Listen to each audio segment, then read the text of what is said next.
యేసయ్య గారి దివ్యనామంలో మీ అందరికీ కూడా ఉదయకాల సమయం ఈ వాగ్దానాలు వీక్షిస్తున్న మీ అందరికి షలోమ్.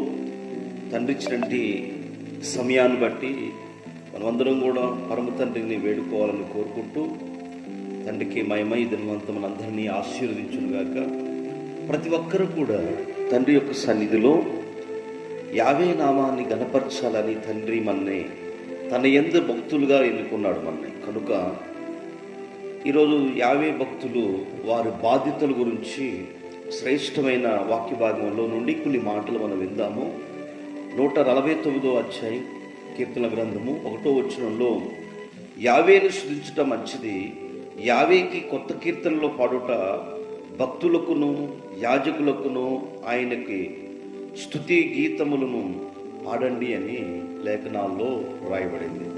ప్రతిరోజు కూడా తండ్రి సన్నిధిలో ప్రార్థన ఎలాగ చేస్తామో, వాక్యం ఎలాగ ధ్యానం చేస్తామో, తండ్రికి స్తుతి చెల్లించడం కూడా మంచిది అని వ్రాయబడింది. 132వ అధ్యాయం 9వ వచనంలో, నీ యాజకులు నీతిని వస్త్రము వలె ధరించుకుందురు గాక, నీ భక్తులు ఉత్సాహగానము చేయుదురుగాక అని ఇక్కడ రాయబడింది.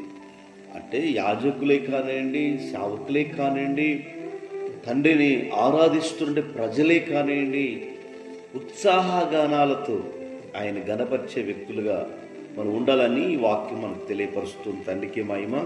అదే 132వ అధ్యాయం 16వ వచనంలో, దాని యాజకులు రక్షణ వస్త్రముగా ధరింపజేసుకొని దానిలో భక్తులు బిగ్గరగా ఆనంద గానములు చేయుదురు అని రాయబడింది. బిగ్గరగా ఆనంద గానాలు, భక్తులు విశ్వాసులు పడకల మీదనే తండ్రిని ఆరాధించి గణపరచాలని ఈ వాగ్దానాలు. వస్త్రాలను, యాజక వస్త్రాలను, అలాగనే వస్త్రధారణ కూడా ఒక మనకి దినచర్యలో ఒక భాగంగా అనేకులకు తెలియపరచాలని ఈ వాక్యం మనకు తెలియపరుచుకుంటున్నారా. 145వ అధ్యాయం 10వ వచనంలో కీర్తన గ్రంథము, యావే నీ క్రియలన్నీయు నీకు కృతజ్ఞత స్తుతులు చెల్లించుస్తున్నాను, నీ భక్తులు నిన్ను స్తుతించుదురుగాక అని రాయబడింది. స్తుతిలో చాలా శక్తి ఉంది. స్తుతించినప్పుడు పౌలు శీలలు ఆ శరసాల నుండి బయటకు వచ్చారు, సంఘం అంతా, కుటుంబాలని. స్తుతికి విలువైన శక్తి ఉంది. కాబట్టి మనం ప్రార్థన ఎలా చేస్తుంటే, ప్రార్థన ఎంతసేపు చేస్తాం, స్తుతి కూడా సొంత భాగంగా మనం కావాలని తండ్రి యొక్క లేఖనాల్లో సెలవిస్తూ ఉంది. 2వ దినవృత్తాంత గ్రంథంలో 6వ అధ్యాయం 41వ వచనంలో, యావే నీ యాజకులు రక్షణను వస్త్రముగా ధరించుదురుగాక, నీ భక్తులు మేలును బట్టి సంతోషించురుగాక అని రాయబడింది. యాజకులు కుటుంబాలు సంఘాలుగా కూడి మందిరాలలో ఆయన రక్షణ వస్త్రముగా ధరించుకొని, కిరీటముగా ధరించుకొని, నీ భక్తులు మేలును బట్టి ఉత్సాహగానాలు, ఆయన నాకు మేలు చేశాడు, ఇంత గొప్ప మేలు అని కృతజ్ఞతగా మనం ఏం చేయాలంటే యావేని ఎక్కువగా కేకలపూర్వకంగా గణపరచాలని ఈ 6వ అధ్యాయ దినవృత్తాంత గ్రంథములు మనకు తెలియపరుస్తూ ఉంది. 145వ కీర్తనలో 12వ వచనంలో, నీ భక్తులు నీ రాజ్య ప్రభావమును గురించి చెప్పుకుందురు, నీ శౌర్యమును గురించి పలుకుదురు అని రాయబడింది. తండ్రిని ఆరాధించే భక్తులు గుంపులు గుంపులుగా కూడా ఆయన్ని స్తుతించే వ్యక్తులుగా ఉంటారు. యావే ఎవరు మాట్లాడో తెలిసిన, జీవిమాల దగ్గర, సారా కుట్రోళ్ళ దగ్గర, ఆ తగాదాలు పెట్టుకునే ఆ వ్యభిచార పంపల దగ్గర ఆయన ఉండడు. ఆయన గురించి ఎక్కడైతే స్తుతిస్తారా, ఎక్కడైతే మాట్లాడుకుంటారో, ఎక్కడైతే గణపరుస్తారో ఆయన అక్కడ కూర్చొని సమీపంగా ఉండి ఆనందంగా సేవింటాడట. హల్లెలూయా. కారణం ఏంటంటే, ఎవరైతే ఆయనని తలుసుకుంటారో, ఎవరైతే ఆయన ఘనపరుస్తారో వారి దగ్గరకు వచ్చి ఆనందగానాలతో సంతోషంగా ఆనందిస్తాడని ఈ మాట చదివిస్తుంది. కాబట్టి 149వ అధ్యాయం కీర్తన గ్రంథం 5వ వచనంలో, భక్తులు ఘనత నుండి ప్రహర్షించుదురుగాక, వారు సంతోషించి తమ పడకల మీద ఉత్సాహగానము చేయుదురు.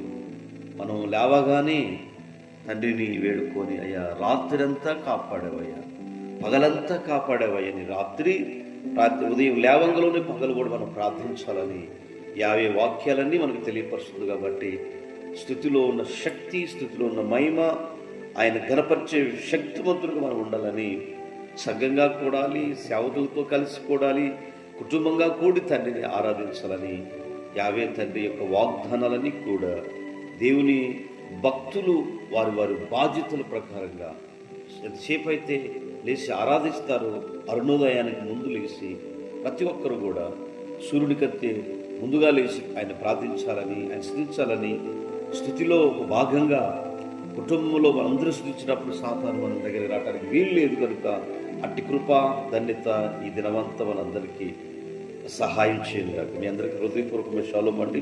చివరిదాకా ఈ కార్యక్రమాన్ని వాగ్దానాలు చూస్తున్న మీకు నా ప్రేమపూర్వకమైన షలోం తెలియపరుస్తూ మీ కొరకు చిన్న ప్రార్థన. మహిమ కలిగిన తండ్రి పరిశుద్ధుడా, ఎందరైతే ఈ కార్యక్రమాన్ని వీక్షించారో వారిని, వారి కుటుంబాలు, పిల్లలని అయ్యా దీవించి ఆశీర్వదించండి. ఈరోజు శుభకార్యాలు తండ్రి, అయ్యా పుట్టినరోజు వేడుకలు కానివ్వండి, అయ్యా ఇదిగో తండ్రి నాయన నీ నామంలో తన కుటుంబ ప్రార్థనలు కానివ్వండి తండ్రి, వివాహ వేడుకలు కానీ అన్ని కార్యక్రమాలు నీ నామంలో జరిపించారు. వారు చల్లగా కాపాడి దినమంతా అరుణోదయానికి ముందు లేచినట్టు ప్రతి కుటుంబాన్ని దర్శించి కృపలో బలపరిచి కార్యక్రమాన్ని వీక్షించిన ప్రతి వారిని ఆశీర్వదిస్తారని యాశ్వమశేఖ గారి నామం అడుగుతున్నాం తండ్రి. మీ అందరికీ నా ప్రేమపూర్వక షలోం అండి. తండ్రి మనందరినీ ఆశీర్వదించుగాక.